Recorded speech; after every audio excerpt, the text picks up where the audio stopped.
Beryllium our सारणी का परमाणु क्रमांक 4 वाला तत्व है, एटॉमिक नंबर 4 वाला तत्व है। सबसे पहले इसे 1789 में लुइस निकोलस वैक्यूलिन ने खोजा था, लेकिन इनके खोजने के बाद इन्होंने इसका नाम गैसोलीन रखा था, क्योंकि उस समय इससे बनने वाले मैक्सिमम यौगिकों का स्वाद मीठा आ रहा था। सबसे पहले बेरिलियम वर्ड का यूज करने वाले वैज्ञानिक थे जिनका नाम था होलर। उन्होंने 1828 में सबसे पहले बेरिलियम नाम इस तत्व के लिए लिया।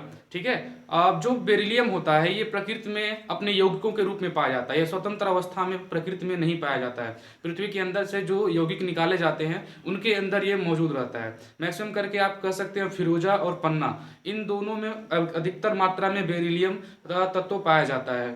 सबसे पहले इसे इसी नाम से ही जाना जा रहा था, क्योंकि जो हम फिरोजा कहते हैं उसे हम बेरिल नाम से भी जानते हैं। ठीक है। अभी ये जो बेरिलियम होता है इसका उपयोग हम डायरेक्टली नहीं करते हैं। बेरिलियम का उपयोग इनके मिश्र धातुओं के रूप में करते हैं, क्योंकि बेरिलियम का जो अस्तित्व होता है सामान्य तौर पर ये बहुत ही भंगुर होता है। जैसे ही आप इसको टच करने का कोशिश करेंगे, इससे कोई चीज बनाना चाहेंगे और टूट जाता है। इसलिए इसका उपयोग मिश्र धातुओं के साथ किया जाता है। मैक्सिमम इसे कॉपर के साथ मिला दिया जाता है, तांबे के साथ मिलाया जाता है, निकिल के साथ मिला करके एक मिश्र धातु तैयार किया जाता है। मैक्सिमम अगर आप देखें तो तांबे के साथ जब बेरिलियम को मिलाया जाता है तो ये बहुत ही मजबूत यौगिक बनाता है जो उससे मिलकर के बनता है। उसका उपयोग कई जगहों पर किया जाता है। बेरिलियम के ऊपर अगर आप एक्सरे डालेंगे, एक्सरे बीम डालेंगे, तो एक्सरे बीम का इस पर कोई इफेक्ट नहीं पड़ता है। यानी कि एक्सरे बीम बेरिलियम को आर पार करके निकल जाता है। चाहे गामा रे जो चाहे एक्सरे हो, ये बेरिलियम को आर पार करके निकल जाता है। इसीलिए इसका उपयोग हम जो एक्सरे मशीन होते हैं इसके चारों तरफ के जो कोटिंग किए जाते हैं, जो धातु के पैनल लगाए गए होते हैं, उसमें हम बेरिलियम धातु का ही यूज करते हैं। ठीक है। अब देखिए बेरिलियम का लैटिन नेम भी बेरिलियम ही है। इंग्लिश नेम में इसे बेरिलियम के नाम से जाना जाता है। हमने डिस्कवर कब किया था आपको बताई दिया, 1789 में लुइस निकोलस वैक्यूलिन ने किया था।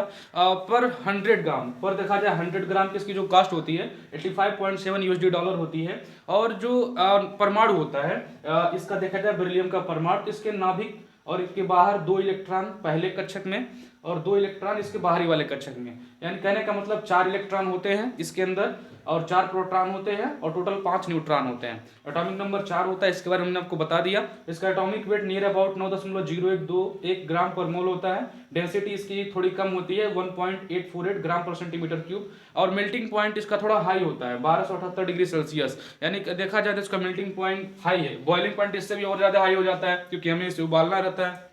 तो बॉइलिंग पॉइंट इसका करीब 2970 डिग्री सेल्सियस होता है। और बेरिलियम प्रकृति में सॉलिड अवस्था में ही पाया जाता है, इसलिए इसका फेस सॉलिड होता है। और साड़ी में इसके स्थान की बात करें तो valence second, period 2, group second ए का एस ब्लॉक का एलिमेंट है। ठीक है। इलेक्ट्रॉनिक कन्फिग्रेशन है हीलियम का दिखाता है, क्योंकि इसके बाहतम आउटर मोस्ट सेल में 2s2 में टूटता है। 2s2 कहने का मतलब ये इसके बाहतम कोष में 2 इलेक्ट्रॉन रहते हैं, यानी कि किसी को 2 इलेक्ट्रॉन दे सकता है बहुत ही आसानी से। इसलिए इसका ऑक्सीडेशन स्टेट +1 और +2 होता है। और जो बेरिलियम आयन बनाता है तो आयन बनाने के दौरान बेरिलियम Be2+ आयन ही बनाता है। इसका जो एटॉमिक रेडियस होता है, यानी एटॉमिक रेडियस कहने का मतलब बेरिलियम का जो एक परमाणु होता है उसके ये सेंटर से लेकर के और इसका देखा जाए एटॉमिक रेडियस कह रहा है ना, हाँ, परमाणु त्रिज्या बाहतम और आउटर मोस्ट सेल के बीच की जो डिस्टेंस होता है उसे हम कहते हैं एटॉमिक रेडियस। कोवेलेंट रेडियस इसका 19 pm होता है। Van der Waals radius 153 pm होता है। ये इलेक्ट्रोनेगेटिविटी इसकी भी थोड़ी सी लो होती है, कार्बन के नियरअबाउट, कार्बन की 2.5 के करीब होती है।